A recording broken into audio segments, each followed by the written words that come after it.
ನಮಸ್ಕಾರ. ಉತ್ತರ ಕರ್ನಾಟಕ ಮಧ್ಯಾಹ್ನ ನ್ಯೂಸ್ ನೋಡಪ್ಗೆ ಸ್ವಾಗತ. ನಾನು ಪ್ರಿಯಾಂಕಾ ಶ್ರೀಗುರು. ಬನ್ನಿ ಕ್ವಿಕ್ಕಾಗಿ ನೋಡೋಣ ಇಂದಿನ ಪ್ರಮುಖ ಸುದ್ದಿಗಳನ್ನ. ಔರಾದ್ ಪಟ್ಟಣದಲ್ಲಿ ಕುಡಿಯುವ ನೀರು ಹರಿಸದಿದ್ರೆ ಅಮರಣ ಉಪವಾಸ ಸತ್ಯಾಗ್ರಹ ಹೂಡಲಾಗುವುದೆಂದು ಸಾಮಾಜಿಕ ಕಾರ್ಯಕರ್ತ ಗುರುನಾಥ್ ವಡ್ಡೆ ಉತ್ತರ ಕರ್ನಾಟಕ ಸುದ್ದಿವಾಹಿನಿಗೆ ತಿಳಿಸಿದ್ದಾರೆ. ಹಾಲಹಳ್ಳಿಯಲ್ಲಿನ ನೀರಿನ ಮೋಟಾರ್ ಸುಟ್ಟಿದೆ ಎಂದು ವಾರದ ಹಿಂದೆ ನೀರು ಸರಬರಾಜು ನಿಂತು ಹೋಗಿದೆ.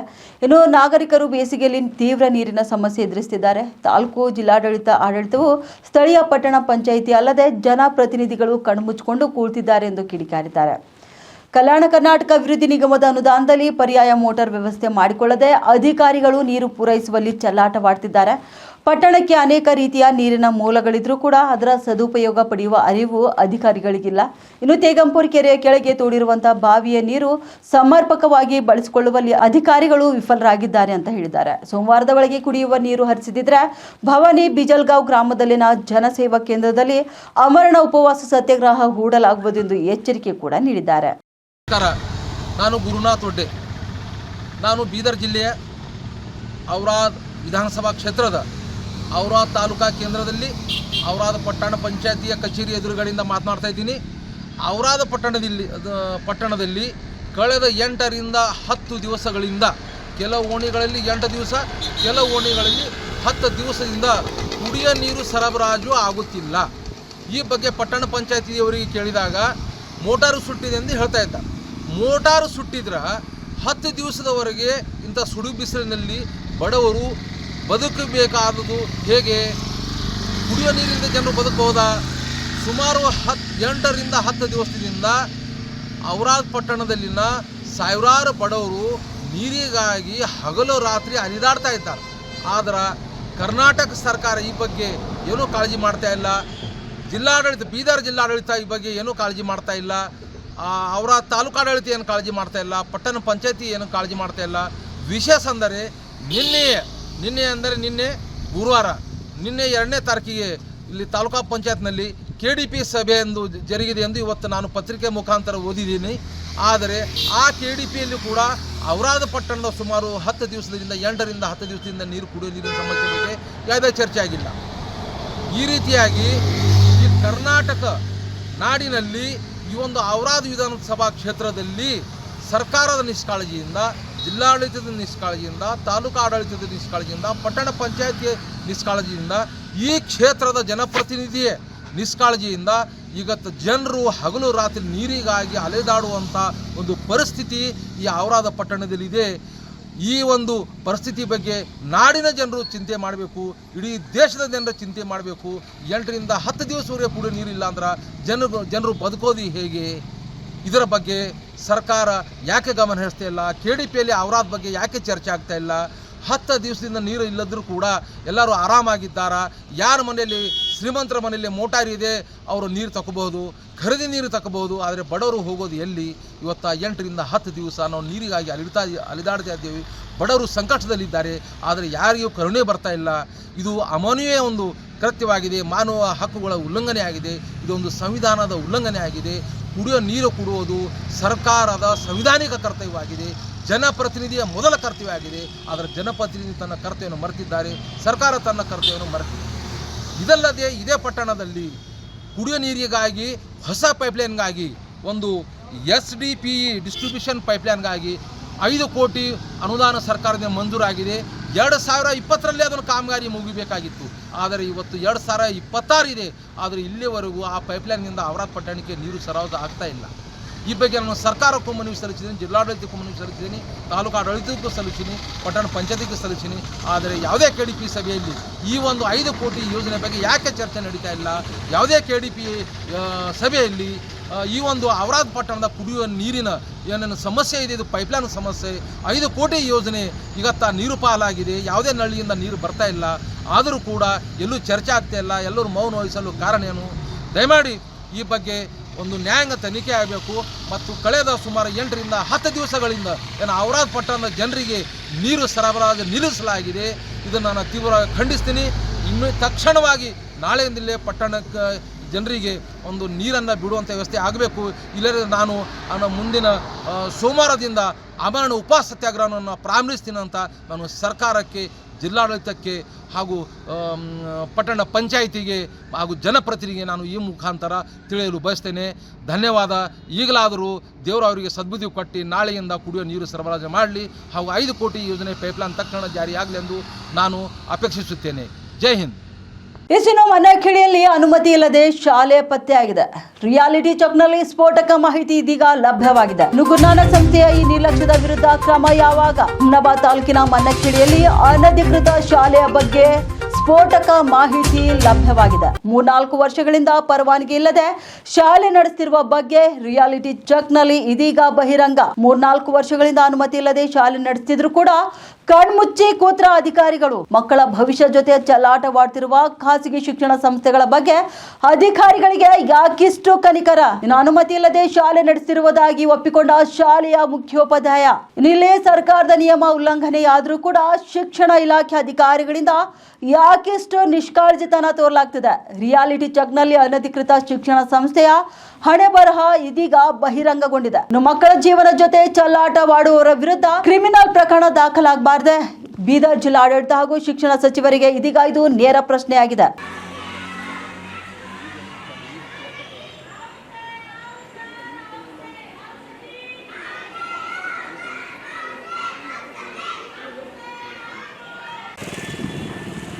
खावा काटे हो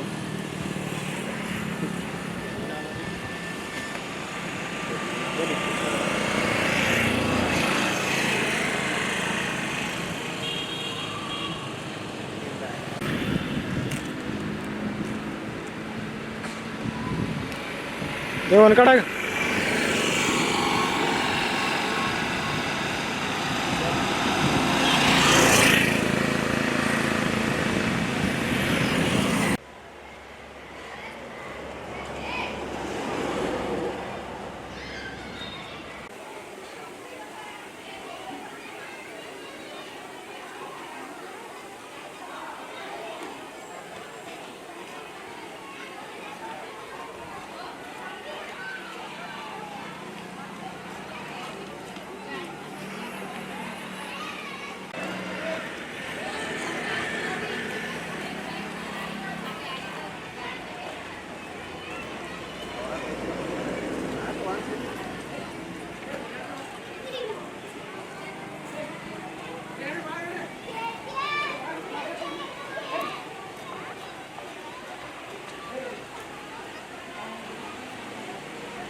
ಶಿಕ್ಷಣವೆಂಬುದು ಪ್ರತಿಯೊಬ್ಬರಿಗೂ ಸಿಗಲೇಬೇಕಾದಂಥ ಮೂಲಭೂತ ಹಕ್ಕು.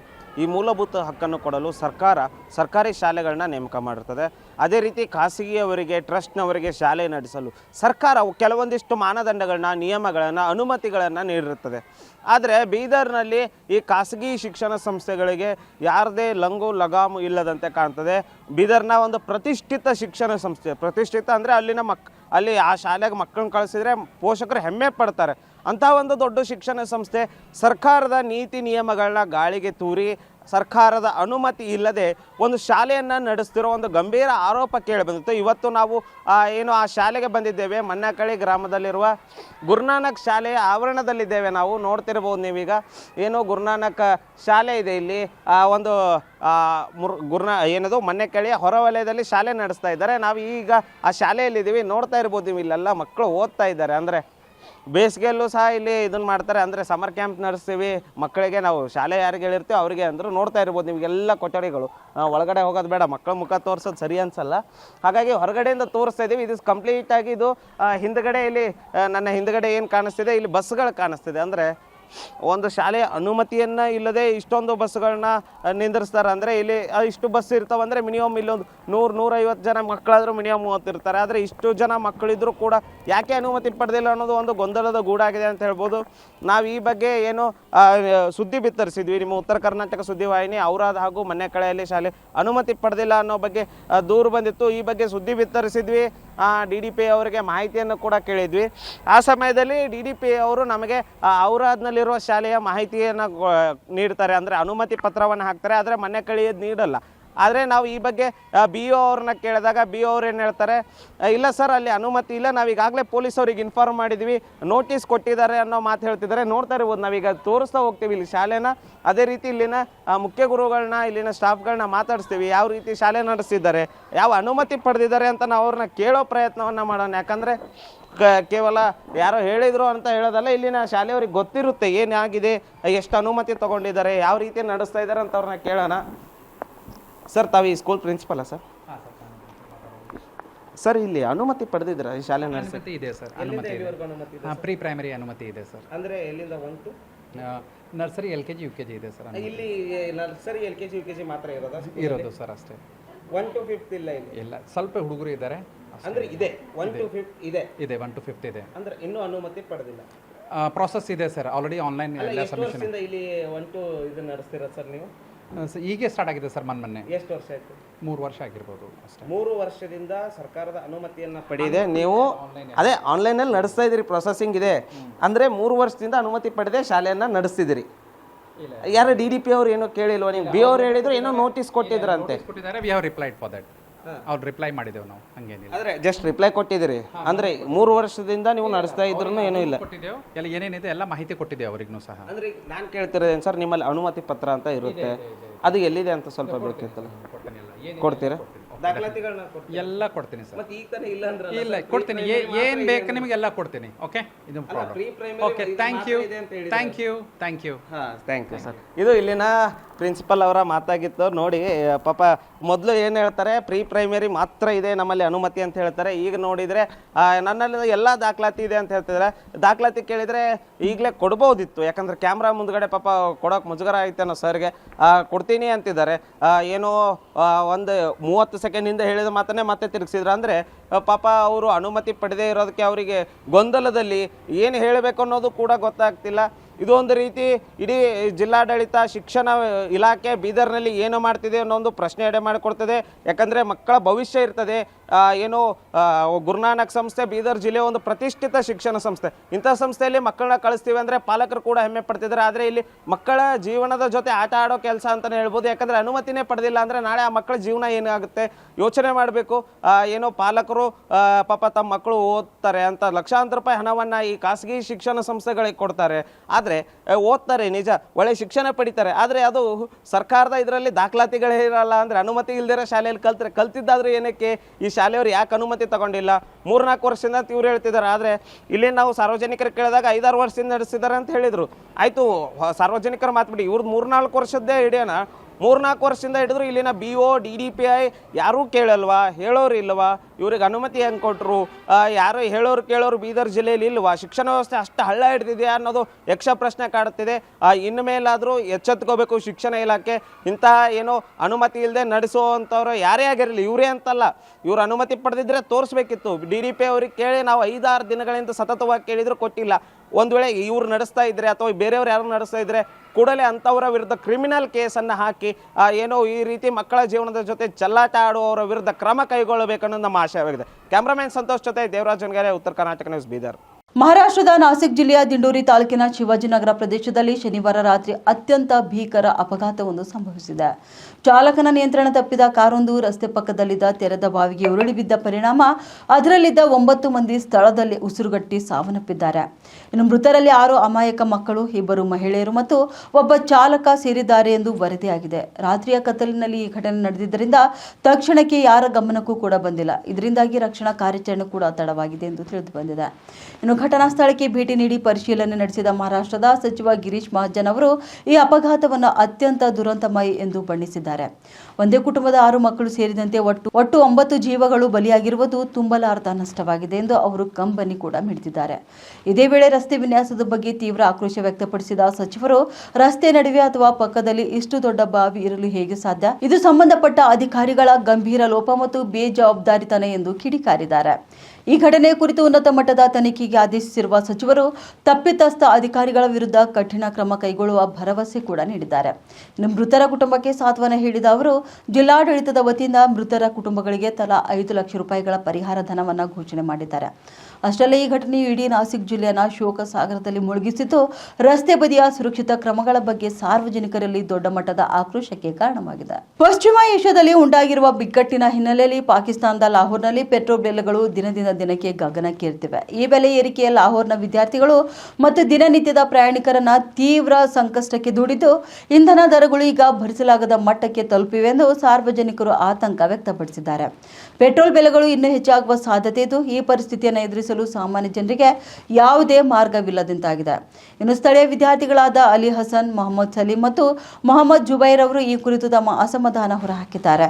ಸಾಮಾನ್ಯ ಜನರಿಗೆ ದ್ವಿಚಕ್ರ ವಾಹನಗಳು ಅತ್ಯಂತ ಅಗ್ಗದ ಮತ್ತು ಪ್ರಾಯೋಗಿಕ ಸಾರಿಗೆ ವ್ಯವಸ್ಥೆಯಾಗಿದ್ವು. ಆದರೆ ಪೆಟ್ರೋಲ್ ಬೆಲೆ ನಿರಂತರವಾಗಿ ಏರಿಕೆ ಆಗ್ತಿರುವ ಕಾರಣ ಈ ವಾಹನಗಳನ್ನು ರಸ್ತೆಗೆ ಇಳಿಸುವುದು ಈಗ ಆರ್ಥಿಕವಾಗಿ ಹೊರೆಯಾಗ್ತಿದೆ. ಇನ್ನು ಪರಿಸ್ಥಿತಿ ಹೀಗೆ ಮುಂದುವರೆದರೆ ನಾವು ನಮ್ಮ ಬೈಕ್ಗಳನ್ನು ಬಳಸುವುದನ್ನು ಬಿಟ್ಟು ಅವುಗಳನ್ನು ಕೇವಲ ಶೋಕೇಸ್ ವಸ್ತುಗಳಂತೆ ಮನೆಯಲ್ಲೇ ನಿಲ್ಲಿಸಬೇಕಾದಂತ ಅನಿವಾರ್ಯತೆ ಎದುರಾಗಲಿದೆ ಎಂದು ವಿದ್ಯಾರ್ಥಿಗಳು ಎಚ್ಚರಿಕೆ ನೀಡಿದ್ದಾರೆ. ಈ ಇಂಧನ ಬಿಕ್ಕಟ್ಟು ವಿದ್ಯಾರ್ಥಿಗಳ ಶೈಕ್ಷಣಿಕ ಚಟುವಟಿಕೆಗಳು ಮತ್ತು ದಿನನಿತ್ಯದ ದುಡಿಯುವ ವರ್ಗದ ಬದುಕಿನ ಮೇಲೆ ಗಂಭೀರ ಪರಿಣಾಮ ಬೀರ್ತಿದ್ದು, ಜನರಲ್ಲಿ ಅಸಹಾಯಕತೆ ಮೂಡಿಸಿದೆ. ಪಶ್ಚಿಮ ಬಂಗಾಳದ ಚುನಾವಣಾ ಕಣ ದಿನದಿಂದ ದಿನಕ್ಕೆ ಕಳೆಗಟ್ಟಿದ್ದು, ಮಣಿಕಚಕ್ನಲ್ಲಿ ನಡೆದಂತ ಬೃಹತ್ ಸಾರ್ವಜನಿಕ ಸಭೆಯನ್ನು ಉದ್ದೇಶಿಸಿ ಮಾತನಾಡಿದ ಮುಖ್ಯಮಂತ್ರಿ ಮಮತಾ ಬ್ಯಾನರ್ಜಿ ಅವರು ಕೇಂದ್ರದ ಬಿಜೆಪಿ ಸರ್ಕಾರದ ವಿರುದ್ಧ ತೀವ್ರ ವಾಗ್ದಾಳಿಯನ್ನ ನಡೆಸಿದ್ದಾರೆ.